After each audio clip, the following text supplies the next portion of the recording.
Hey everyone, welcome back to my YouTube channel. अगर आपको मेरी वीडियोस पसंद आए तो प्लीज़ एक लाइक, कमेंट और सब्सक्राइब कर ज़रूर बताना आपको ये कैसा लगा। तो चलो हम आज का पार्ट स्टार्ट करते हैं। कल जो भी कुछ हुआ उससे विंग बहुत ज़्यादा टूट गया था, बट उसके दोस्तों ने जब उसे समझाया तब विंग समझ चुका था और अपने आप को उसने फिर से स्ट्रांग बनाया। बट उसने अपने आप से वादा भी कर लिया था कि अब वो वांग जी की तरफ ज़्यादा अट्रैक्ट नहीं होगा। वो वांग जी के पास जाएगा ही नहीं तो अट्रैक्ट क्यों होगा। यही सोचते हुए विंग ने डिसाइड किया था कि अब वो वांग जी की तरफ देखेगा भी नहीं और ना ही जाएगा नहीं। अगर वांग जी विंग के सामने खड़ा होगा ना तो विंग उस रास्ते को ही बदल लेगा। विंग ने यही सोचा था और उस दिन के बाद से जब भी वांग जी का ग्रुप विंग के ग्रुप के सामने आता, विंग अपना रास्ता ही चेंज कर लेता था।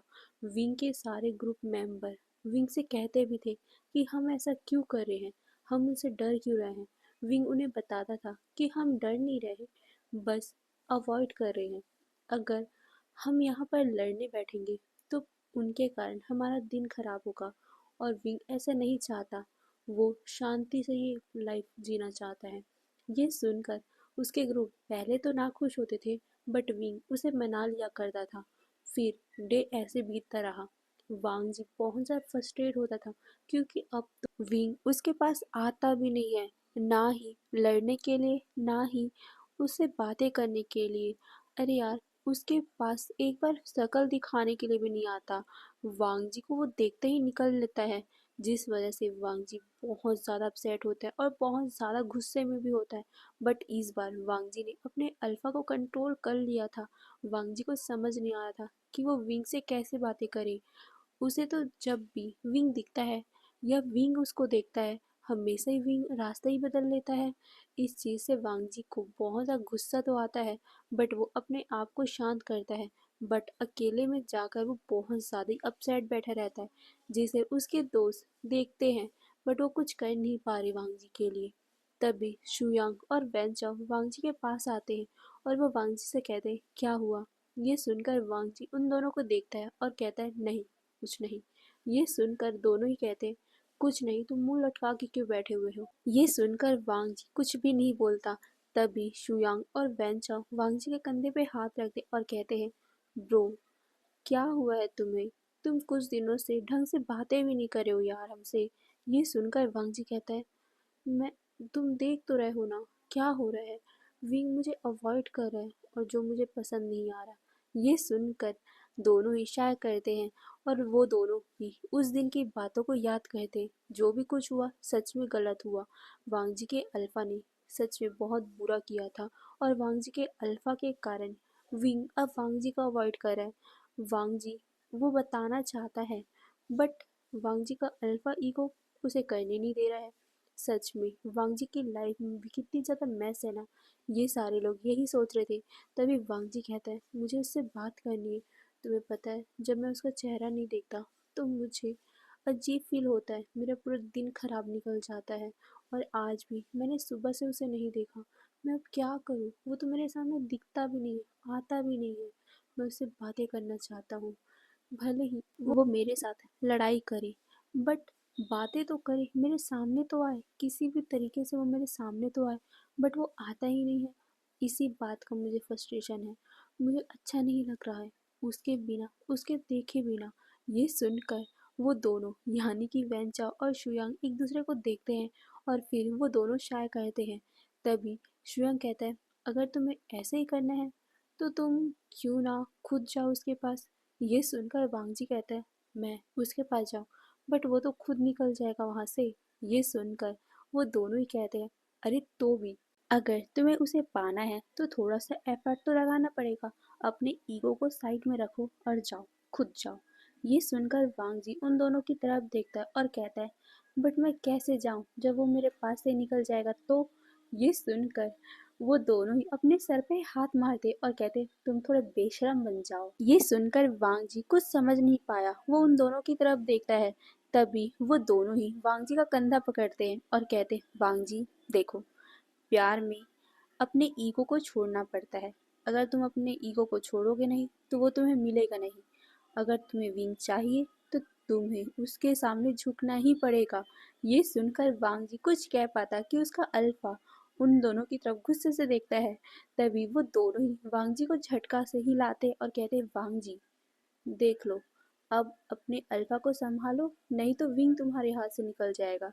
ये सुनकर वांग जी फिर से अपने आप पे कंट्रोल लेता है और वो कुछ सोचता है और कहता है, ठीक है। ये बोलकर वो अपनी जगह से खड़ा होता है और फिर वो विंग की तरफ जा ही रहा था कि अचानक से वो रुक जाता है और फिर अपने दोस्तों की तरफ देखते हुए कहता है, बट मैं करूँ क्या? ये सुनकर वो दोनों फिर से अपने सर पे हाथ मारते। ये लड़का वैसे तो दिखने में कितना ज़्यादा स्ट्रांग दिखता है और सबके सामने एटीट्यूड से रहता है, बट जैसे विंग की बारी आती है बुद्धू बन जाता है। ये सोचते हुए वो दोनों ही बहुत गहरी से शाय करते और फिर वो वांग जी के दोनों कंधों पे एक एक हाथ रखते और फिर वो वांग जी को कहते, वांग जी तुम्हें कुछ समझ में नहीं आ रहा ना, तो जाओ उस दिन की गलती के लिए माफी मांग लो। ये सुनकर वांग जी उन दोनों की तरफ देखता है और कहते हैं, माफी? मैं माफ़ी माँगूँगा। ये सुनकर वो दोनों ही उसे घूरते हैं और कहते हैं, अगर तुम्हें उसके साथ रहना है ना, तो तुम्हें उससे माफ़ी माँगनी पड़ेगी। मैंने बोला ना, अपने अल्फा ईगो को साइड रखो और जाओ उससे माफ़ी माँगो। ये सुनकर वांग जी उन दोनों की तरफ देखता है, बट बहुत ज़्यादा कन्फ्यूज़ होकर।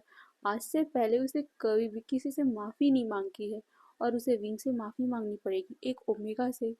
क्या उसका रिस्पेक्ट का क्या होगा भाई? इतने सारे लोगों के बीच में उसे माफ़ी मांगनी पड़ेगी।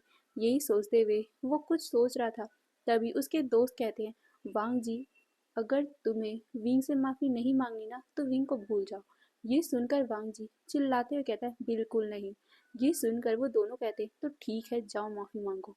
ये सुनकर वांग जी एक गहरी सी साय करता है और फिर उसने अपने आप को समझाया, अपने अल्फा को समझाया और फिर वो अपने हिम्मत जुटाकर सीधा विंग की तरफ बढ़ गया था। अभी विंग और उसके ग्रुप कैंटीन में बैठे हुए थे और वो सभी कैंटीन में लंच कर रहे थे। विंग बहुत ज़्यादा ही अभी हैप्पी दिख रहा था। वांग जी विंग को देखकर एक पल के लिए शांत हो गया और फिर उसने फिर से अपने आप को समझाया और वो गहरी सी चाय करते हुए फिर से विंग के पास जाने के लिए अपने कदम बढ़ाता है। विंग और उसके ग्रुप सारे अपने खाने में बिजी थे। तभी अचानक ही विंग को कुछ एहसास होता है। उसका दिल तेजी से धड़कने लग गया था। वो खाते हुए रुक गया था, जिसे देखकर उसके सारे दोस्त विंग से पूछने लग गए कि आखिर क्या हुआ, तुम खाते हुए रुक क्यों गए? ये सुनकर विंग अपना सर सामने देख मतलब सामने उठाता है और जैसे ही विंग के सारे दोस्त भी सामने देखते हैं वो शॉक थे। वांग जी इस तरफ क्यों आ रहा है? उन लोगों को फिर से गुस्सा आने लग गया था वांग जी को देखकर, बट विंग चुपचाप वांग जी को देख रहा था। आज वांग जी के फेस में कुछ अलग ही महसूस हो रहा था उसे, बट विंग समझ नहीं पा रहा था। तभी वांग जी उन लोगों के पास आता है। वो विंग से कुछ बोल पाता कि विंग वहां से उठ जाता है और फिर अपने दोस्तों को देखता है। उसके दोस्त भी विंग का ये बात समझ चुके थे, इसीलिए वो लोग भी वांग जी को इग्नोर करके विंग के साथ वहां से चले गए थे। ये देख वांग जी को गुस्सा तो आ रहा था, बट उसने अपने आप को शांत किया और फिर से वो विंग का पीछा करने लग गया था। बट विंग के सारे दोस्त विंग को लेकर वहां से जा रहे थे। जब वो देखते हैं कि वांग जी अभी भी उन लोगों का पीछा कर रहा है, तब वेनचिंग और नीहू सैन को रहा नहीं गया और वो वांग जी के ऊपर चिल्ला देते हैं कि क्या है, तुम हमारा पीछा क्यों कर रहे हो? तुम अगर ऐसे पीछा करते रहे ना तो सोच लेना वांग जी, हम तुम्हारा कंप्लेन सिचेनगा से कर देंगे। मानता हूँ कि तुम्हारी फैमिली तुम्हारे साथ कुछ भी नहीं कर सकती, बट सिचेनगा तो कर सकते हैं ना। हम तुम्हारी कंप्लेन कर देंगे उनसे। ये सुनकर वांग जी को गुस्सा तो आ रहा था बहुत ज़्यादा, बट वो उन लोगों की बातों को इग्नोर करके विंग की तरफ देख रहा था और वो कहता है, विंग मुझे तुमसे बात। बट विंग उसकी बात ही नहीं सुनता और वो फिर से टर्न होकर जाने लग गया था। इस बात से अब वांग जी को सच में बहुत ज़्यादा गुस्सा आया। विंग उसकी बात क्यों नहीं सुन रहा यार? वो अपना ईगो छोड़ के विंग से माफ़ी मांगने आया है, बट ये विंग है कि उसे ताव दिखा रहा है, अपना ईगो दिखा रहा है। नहीं, वांग जी का अल्फा ये सहन नहीं कर सकता, इसीलिए वो जल्दी से जाकर विंग का टाइटली हाथ पकड़ लेता है और कहता है, क्या है तुम्हारा? मैं तुमसे माफ़ी मांगने आया हूँ, बट अभी तुम ईगो दिखा रहे हो अपना। तुम सोचते क्या हो अपने आप को? मैं एक अल्फा होकर तुम जैसे ओमेगा से माफ़ी मांगने आ रहा हूँ, बट तुम हो कि तुम। ये सुनकर विंग कहता है, तो मैंने कहा था मुझसे माफ़ी मांगने आने। अगर तुम्हें ऐसे ईगो दिखाना है ना तो जा सकते हो यहाँ से। ये बोलकर वो अपने हाथ को झटका देता है और फिर कहता है, मैं वैसे भी नहीं चाहता कि तुम मेरे पास भी आओ। मुझे तुम्हारा फेस देखकर ही गुस्सा आता है। निकल जाओ लान वांग जी, मेरी लाइफ से निकल जाओ। ये सुनकर वांग जी को और भी ज्यादा गुस्सा आया। नहीं, वो विंग की लाइफ से दूर नहीं जा सकता। ये बोलकर वो सीधा विंग के दोनों कंधों को पकड़ लेता है और उसे एक बार झटका देता है और कहता है, नहीं, ऐसा हो ही नहीं सकता। तुम मेरी लाइफ से कभी नहीं जा सकते। ये बोलकर वो विंग के आंखों में देख रहा था। एक पल के लिए विंग भी उसके आंखों में खो सा गया था। विंग और वांग जी एक दूसरे के बहुत ज्यादा करीब थे और ये सब विंग के सारे दोस्त देख पा रहे थे। वांग जी ने विंग के कंधों को इतना टाइटली पकड़ा हुआ था कि विंग हल्का सा कहरा उठता है, क्योंकि वांग जी का हाथ धीरे धीरे से विंग के कंधे पे टाइट हो रहा था।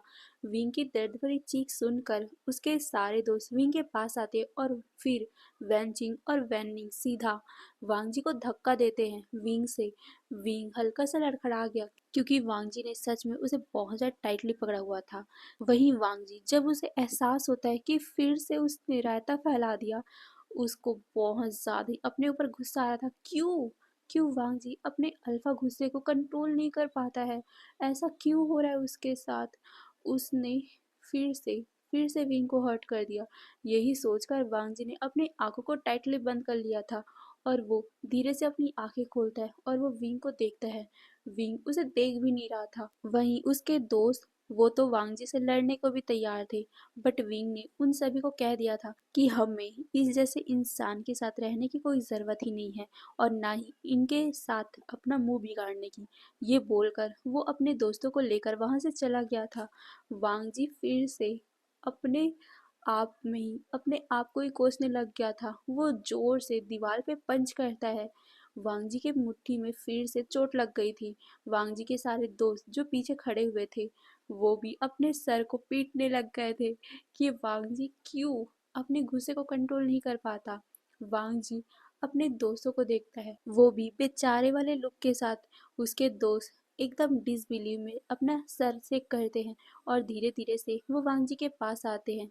वांग जी के कंधे पे हाथ रखते हैं और कहते हैं, ब्रो, तुमसे ये ना हो पाएगा, चलो तुम विंग को भूल ही जाओ। ये सुनकर वांग जी उन लोगों के हाथ को झटके से हटाता है और चिल्लाकर बोलता है, ऐसा नहीं हो सकता।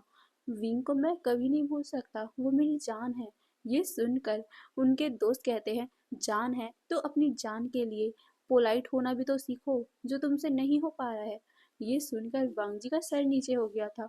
वो कहता है, तो मैं क्या करूँ यार, मेरा अल्फा है जिसके गुस्से को मैं कंट्रोल नहीं कर पा रहा हूँ। मैं उसे कैसे कंट्रोल करूँ, मुझे खुद समझ में नहीं आ रहा है, मैं क्या करूँ? ये बोलकर वांग जी थोड़ा अपसेट हो गया था और उसने अपने सर पे हाथ रख लिया था। ये देखकर उसके दोस्त भी अब कुछ कर भी नहीं पा रहे थे। उन लोगों को भी कुछ समझ में नहीं आ रहा था, अब करे तो क्या करे। फिर से वांग जी ने विंग को गुस्सा दिला दिया। अब अब क्या करें, यही सोचते हुए वो सारे लोग रूफटॉप की तरफ जाते हैं। वांग जी रूफटॉप पे बैठा हुआ था। वांग जी जब भी उदास होता, गुस्सा होता या खुश होता, वो हमेशा ही रूफटॉप पे बैठकर वादियाँ देखा करता, क्योंकि उस जगह के सामने ही एक बहुत बड़ा सा पहाड़ था। उस पहाड़ में बहुत सारे पेड़ भी थे, वहां से पंछियों की आवाजें भी आती थी और वांग जी को ये चीज अच्छा लगता था, शांति पहुंच जाता था। इसीलिए वांग जी वहीं पर ही बैठकर ये सब सोच रहा था कि अब उसे क्या करना चाहिए, विंग को उसे कैसे मनाना चाहिए। अब तो विंग बिल्कुल भी उसके पास नहीं आने वाला, अब उसे क्या करना है, यही सोचते हुए वो बस अपने सर पे हाथ मारे जा रहा था। तभी उसे कुछ याद आता है, क्यों ना जैसा वो है वैसी वो विंग को मनाए। मतलब कि वो सबको बुली करता है ना, तो वो विंग को भी बुली करेगा।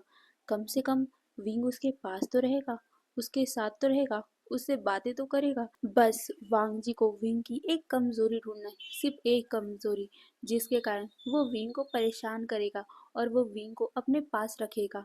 ये सोचकर विंग के होठों में एक इविल सा स्माइल आ जाता है और वो जल्दी से खड़ा होता है और कहता है कि मेरे पास एक आइडिया है। ये सुनकर उसके दोस्त वांग जी को देखते और कहते, आइडिया? कैसा आइडिया? ये सुनकर वांग जी एक इविल सा स्माइल करता है। उसका ये स्माइल देखकर उसके दोस्त एक दूसरे की तरफ देखते, कुछ तो गड़बड़ है भाई। ये सोचते हुए वो दोनों ही वांग जी को देखते और कहते, वांग जी, कुछ गलत नहीं, अगर तुमने कुछ गलत किया तो विंग तुमसे और भी ज्यादा दूर चला जाएगा। ये सुनकर वांग जी उन दोनों को देखता है और फिर कहता है, नहीं, इस बार मैं उसे जाने नहीं दूंगा। कुछ भी हो जाए, बट मैं विंग को अब अपना बना कर ही रहूंगा। बस मुझे उसकी एक वीकनेस चाहिए, सिर्फ एक वीकनेस। ये बोलकर वांग जी अपने दोनों हाथों को अपने सर के पीछे रख लेता है और कहता है, मुझे सिर्फ एक वीकनेस जाननी है उसकी। ये बोलकर वो अपने दोस्तों को देखता है और कहता है, तुम लोगों को पता है क्या विंग की एक वीकनेस? ये सुनकर वो दोनों ही अपने सर को नाम में शेक कर दे और कहते हैं, नहीं। तभी वांग जी कुछ सोचता है और कहता है, क्या है उसकी एक वीकनेस? ये बोलकर वो फिर अपने दोस्तों की तरफ देखता है और कहता है, आज मैं उसकी वीकनेस देखूंगा। कौन है उसकी वीकनेस? ये बोलकर वो फिर नीचे जाता है। वो अब विंग का पीछा करने लग गया था। विंग को एहसास हो रहा था कि कोई तो है जो उसका पीछा कर रहा है, बट जब भी वो पीछे मुड़ के देखता, वहां पर कोई भी नहीं होता। विंग थोड़ा सा कंफ्यूज तो था, बट वो इग्नोर करता है। फिर अपने दोस्तों के साथ वो वहां से चला गया था। फिर धीरे धीरे टाइम बीतता है। वांग जी को उस दिन कुछ भी पता नहीं चला, बट नेक्स्ट डे सबको अनाउंस होता है कि 2 महीने के बाद ही यहाँ पर, यानी कि सभी कॉलेजों के बीच में एक कंपटीशन होगा। सिंगिंग का कंपटीशन, डांसिंग का कंपटीशन और बाकी सब एनुअल फंक्शन की तरह सारे कॉलेज एक साथ करेंगे, और जो उसमें विजेता होगा वो टॉप कॉलेजेस में से एक माना जाएगा। ये कंपटीशन 3 सालों में एक बार होता है, और जो भी इसमें जीतता है, मतलब जो भी कॉलेज इसमें जीतता है, उसे टॉप कॉलेज में से एक माना जाता है। पिछले कई सालों से लैन कॉलेज अपना टॉप में था, मतलब कि हमेशा वो लोग जीतते ही थे। और पिछले साल भी जैसे कि सीचेन थे, जैंग चेंग था, नी मिंजू थे, जिन जुशवान था, यानली थी, वो सब अपने अपने फील्ड में अच्छे थे, और उन्हीं लोगों ने और साथ में कई सारे स्टूडेंट ने मिलकर लैन कॉलेज को टॉप में पहुंचाया था, और इसी कारण उसे टॉप 1 कॉलेज में से एक माना जाता है। तो इस बार भी वैसा ही होने वाला है। और जब ये चीज़ विंग को पता चलती है, वो बहुत ज़्यादा खुश हो जाता है, क्योंकि अब उसे अपने आप को साबित करने का मौका मिल रहा है। विंग सिंगर बनना चाहता है, तो विंग अगर यहाँ इस कंपटीशन में सिंगिंग करेगा और जीतेगा, तो उसका नाम पॉपुलर हो जाएगा, क्योंकि इस चीज़ से हर कोई पॉपुलर हो जाता है। जैसे कई सारे लोगों ने इसमें जीता है ना, तो कई सारे एथलीट बने हैं, कई सारे लोगों को नाम मिला है, कई सारे लोगों को बिजनेस वर्ल्ड में जाना जाता है। जैसे वांग जी को बिजनेस वर्ल्ड में जाना जाता है, नी मिंजू को बिजनेस वर्ल्ड में जाना जाता है, जैंग चैंग को बिजनेस वर्ल्ड में जाना जाता है, और साथ में सिचेन ग को भी जाना जाता है। सिचेन ग को मैथ्स के टीचर के रूप में भी जाना जाता है, क्योंकि सिचेन ग मैथ्स में बहुत ज़्यादा अच्छे हैं। और साथ में सिचेन ग तो म्यूज़िक के लिए भी फेमस हुए थे, क्योंकि सिचेन ग ने इस कंपटीशन में म्यूज़िक में बहुत अच्छा काम किया था, और जिस कारण सिचेन ग को बहुत ज़्यादा पॉपुलेशन मिला था, मतलब उसे बहुत ज़्यादा तारीफ़ें मिली थी, तो उनका नाम भी बढ़ गया था। तो विंग ने सोचा था कि वो इसमें भाग लेगा, और वो पक्का पक्का इसमें जीतेगा। विंग यही कारण था कि आज बहुत ज़्यादा खुश था, और वो सीधा अपने दोस्तों के पास जाकर ये बोल भी देता है कि वो इस कंपटीशन में भाग लेगा। वो सिंगिंग और डांसिंग में लेगा, और साथ में जो भी होगा विंग उस पे सब में भाग लेगा। बॉक्सिंग भी होगा तो विंग उसमें भी लेगा। ये बोलकर विंग बहुत ज़्यादा एक्साइट था। वहीं कुछ लोग थे जो विंग और उन लोगों की बातें सुन रहे थे। तभी हमारा वांग जी अपने दोनों हाथों को अपने सर के पीछे रखता है, और फिर दीवार से टिक जाता है, और एक अपना ईविल सा स्मक देते हुए कहता है, तो मुझे पता चल ही गया फाइनली, विंग, तुम्हारी वीकनेस अब मैं तुम्हें अपने पास ला कर रहूंगा। ये बोलकर वांग जी मुस्कुराहट देता है। वांग जी के दोस्त वांग जी को देख रहे थे, आखिर वांग जी करने क्या वाला है, वो लोग यही सोच रहे थे। फिर वांग जी उन लोगों की तरफ देखता है, और फिर एक स्मक देते हुए कहता है, तो चलते हैं प्रिंसिपल ऑफिस। ये बोलकर वो सब लोग प्रिंसिपल ऑफिस की तरफ चले गए थे। उनके दोस्तों को तो कुछ समझ नहीं आया था, बट वांग जी ने कुछ सोच लिया था। अब हम दूसरी तरफ का सीन देखते हैं। विंग अपने दोस्तों को कहता है, बट इसमें पार्टिसिपेट कैसे करें? ये सुनकर उसके दोस्त बताते हैं कि इसके लिए हमें टीचर से बात करनी होगी। टीचर से डिसाइड करते हैं कि आखिर कौन से बच्चे को हम इस मैदान में उतारेंगे। उनके हिसाब से कई सारे बच्चे वीक होते हैं, फिर भी वो इस पे चले जाते हैं, तो नाम बदनाम हो जाएगा ना। इससे अच्छा है कि जो अच्छा खेलता है, अच्छा करता है, उसी को ही वो कंपटीशन में उतारते हैं। और हम तो पहली बार, मतलब कि तुम तो पहली बार इसमें आ रहे हो ना, तो उनको तुम्हारे बारे में जानना होगा, तो तुम अपनी कला के बारे में उन्हें बताओ। ये सुनकर विंग कहता है, तो चलो ना यार, देरी किस बात की। ये बोलकर वो सब लोग टीचर्स के पास चले गए थे, जो इसका नाम लिख रहे थे, मतलब कि जो इसके बारे में चीट बना रहे थे, वो सब उस टीचर के पास चले जाते हैं। विंग उस टीचर से बोलता है कि उसे सिंगिंग और बॉक्सिंग में और साथ में बिजनेस फील्ड का जो क्विज होता है उसमें जाना है। बट टीचर विंग को देखते हैं और कहते हैं, बट बेटा, इसके लिए हमें तुम्हारी खूबियाँ भी तो जाननी पड़ेगी। ये सुनकर विंग कहता है, बट टीचर, आप तो मेरे बारे में जानते ही हो ना, मैं कितना अच्छा म्यूजिक प्ले करता हूँ और साथ में मेरी आवाज़ भी। ये सुनकर वो टीचर कहता है, हाँ, बट यहाँ पर ये नहीं हो सकता। विंग कहता है, बट क्यों? ये सुनकर टीचर बताते हैं कि यहाँ पर सोलो सिंगिंग का कोई भी कंपटीशन नहीं होने वाला, यहाँ पर ग्रुप होने वाला है। ये सुनकर विंग शॉक था, ग्रुप? बट उसे तो पता ही नहीं था। वो अपने दोस्तों को देखता है, उसके दोस्त भी कहते हैं, बट सर, हमने कई बार तो सोलो सिंगिंग के बारे में सुना था ना, इसमें होता भी है, तो इस बार क्यों नहीं है? ये सुनकर वो टीचर बताता है कि इस बार शायद तक उन लोगों को सोलो नहीं चाहिए, ग्रुप डांसर चाहिए। ये सुनकर विंग थोड़ा सा उदास हो गया था। अब ग्रुप डांसर, बट उसे तो ग्रुप के बारे में पता नहीं है। और जब वो सिंगिंग क्लास में जाता है तो वहाँ पर भी कई सारे बच्चे हैं जिसे सिंगिंग आती तो है, बट डांसिंग नहीं आती। और ग्रुप डांसिंग और सिंगिंग में तो डांस और सिंगिंग दोनों आना चाहिए ना। विंग इसी लिए बहुत ज़्यादा अपसेट हो गया था। अब वो क्या करे? तभी टीचर बताते हैं, वैसे तुम इसमें ज्वाइन भी नहीं हो सकते। ये सुनकर विंग और भी शॉक, क्यों? क्यों नहीं हो सकता वो? ये सुनकर टीचर बताते हैं, ये पहले से ही डिसाइड हो चुका है। ये सुनकर विंग और उसके सारे दोस्त शॉक, पहले से ही कैसे डिसाइड हो गया? आज ही तो ये सब अनाउंस हुआ है ना। ये सुनकर टीचर बताते हैं, हाँ, ये आज ही हुआ है। असल में तुम लोगों को तो पता ही है ना, लान वांगजी का ग्रुप, वो भी सिंगिंग, डांसिंग और बाकी सब फील्ड में बहुत ज़्यादा अच्छे हैं। और वांगजी यहाँ का ट्रस्टी, सबसे बड़े ट्रस्टी का बेटा भी है, तो हम उसकी बात को टाल नहीं सकते। और वैसे भी हम उसकी बात को टाल भी नहीं सकते, क्योंकि वांगजी बहुत ज़्यादा अच्छा है सिंगिंग और डांसिंग में। तो वो अगर जाएगा तो पक्का हमें तो ट्रॉफी मिलनी ही मिलनी है। इसीलिए हम लोगों ने उसका नाम बिना सोचे ही लिख दिया। पर अगर तुम्हें उस ग्रुप में जाना है तो तुम एक बार वांगजी से बात कर लो, क्या पता वांगजी तुम्हें उस ग्रुप में ले ले और तुम उसके साथ ही निकल जाओ। ये सुनकर विंग झटके से कहता है, बिल्कुल नहीं, मैं उस इडियट के पास तो बिल्कुल नहीं जाऊंगा। ये बोलकर वो अपने दोस्तों को देखता है। उसके दोस्त कहते हैं, सर, बट कुछ और नहीं हो सकता? ये सुनकर वो टीचर अपना सर शेक करते और कहते, बिल्कुल नहीं हो सकता, क्योंकि प्रिंसिपल ने खुद उन लोगों का नाम दिया है हमें, तो ये तो नाम कट नहीं सकता। ये सुनकर विंग अपसेट हो गया था। फिर विंग को याद आता है, ठीक है, डांसिंग और सिंगिंग नहीं तो बॉक्सिंग ही सही। ये सोचकर वो सीधा टीचर को कहता है, ठीक है, तो आप बॉक्सिंग में ही नाम लिख दीजिए। ये सुनकर वो टीचर फिर से विंग को थोड़ा, ऐसा होता है ना कि बेटा अब इसमें भी नहीं हो सकता, वैसा वाला लुक देता है। विंग कहता है, अब कुछ और भी बाकी है क्या? इसमें क्यों नहीं हो सकता? ये सुनकर टीचर कहते हैं, असल में वांगजी इसमें भी अच्छा है।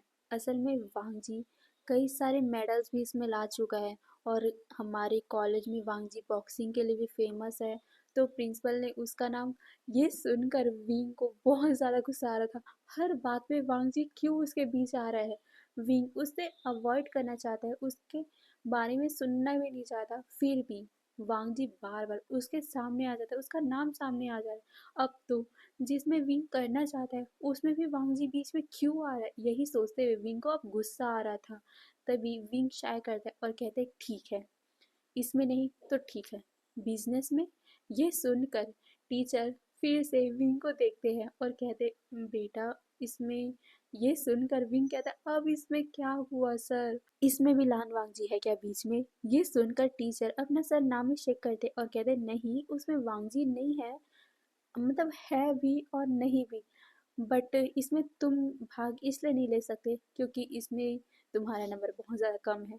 ये सुनकर विंग को याद आता है, हाँ, उसे बिजनेस की स्टडी नहीं करनी थी तो उसने जानबूझकर अपना मार्क कम ही लाया था, और आज देखो उसके कारण ही उसे इस कंपटीशन में भेजा नहीं जा रहा। ये सोचकर विंग अपने सर पे हाथ मारता है। विंग बहुत ज़्यादा अपसेट हो गया था, अब उसे क्या करना चाहिए यही सोचते हुए वो अपने दोस्तों की तरफ देख रहा था। तभी वेंचिंग कहती है, इतने सारे कंपटीशन में सिर्फ वांगजी क्यों भाग ले रहा है, हमें भी मौका मिलना चाहिए। ये बोलकर वो टीचर को देखती है और कहती है, सर, आपको नहीं लगता कि इतने सारे कंपटीशन में सिर्फ वांगजी भाग ले रहा है, हमें भी मौका मिलना चाहिए, हम भी तो ये सब चीज़ों में अच्छे हैं। ये सुनकर टीचर कहते हैं, हाँ बच्चा, मैं समझता हूँ, बट तुम भी तो हमारी मजबूरी को समझो।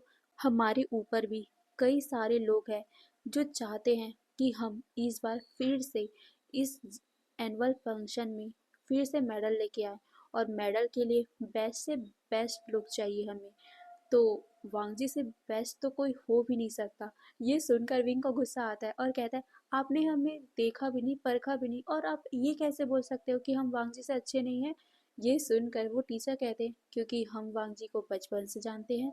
ये सुन विंग शाय करता है और वो उदास फेस के साथ अपने दोस्तों को देखता है, क्योंकि उससे अगर ये चांस नहीं मिला तो कभी भी विंग अपनी काबिलियत नहीं दिखा पाएगा। हाँ, बिजनेस वर्ल्ड में तो वो दिखा ही लेगा, बट सिंगिंग में अगर वो इस बार सिंगिंग में कुछ नहीं कर पाया तो उसकी मॉम उसकी काबिलियत को इग्नोर ही कर देगी और कभी भी विंग को सिंगर बनने नहीं देगी।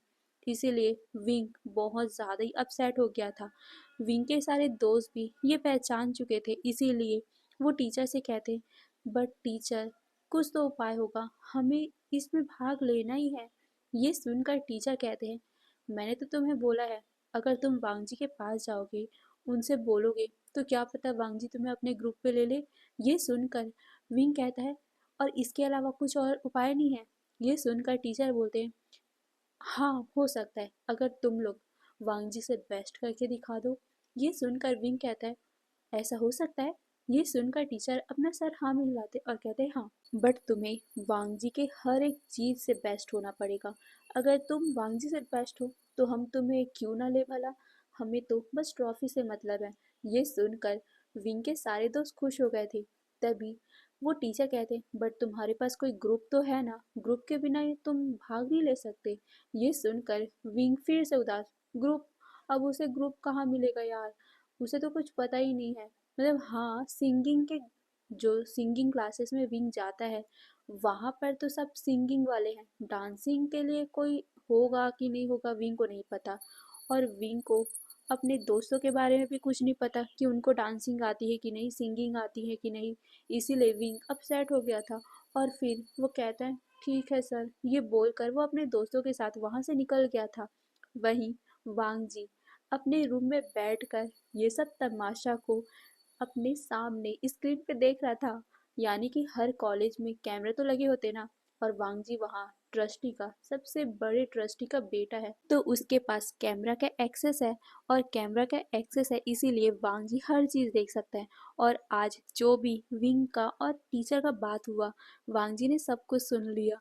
वांगजी सोचता है, विंग, तुम्हें तो अब मेरे पास आना ही होगा, तुम जल्दी आओ, मैं तुम्हारा इंतजार कर रहा हूँ। ये बोलकर वांग जी ने अपने सर के पीछे दोनों हाथ किया हुआ था, और वो बेड के ऊपर लेटा हुआ था और वो सब कुछ देख रहा था और मुस्कुरा रहा था। वांग जी के सारे दोस्त भी वहाँ बैठे हुए थे और वो वांग जी को देखते फिर उस स्क्रीन को देखते। उन लोगों को कुछ समझ में नहीं आया था आखिर वांग जी करना क्या चाहता है। तो हे गाइस, आज के लिए बस इतना ही, फिर नेक्स्ट पार्ट में देखेंगे आगे क्या होगा। क्या सच में विंग वांगजी के पास आकर ये बोलेगा कि उसे भी अपने ग्रुप में ले लो, या फिर कुछ और होगा। तो ये सब तो देखना होगा बाद में। फिर आज के लिए बस इतना ही, फिर बाय बाय।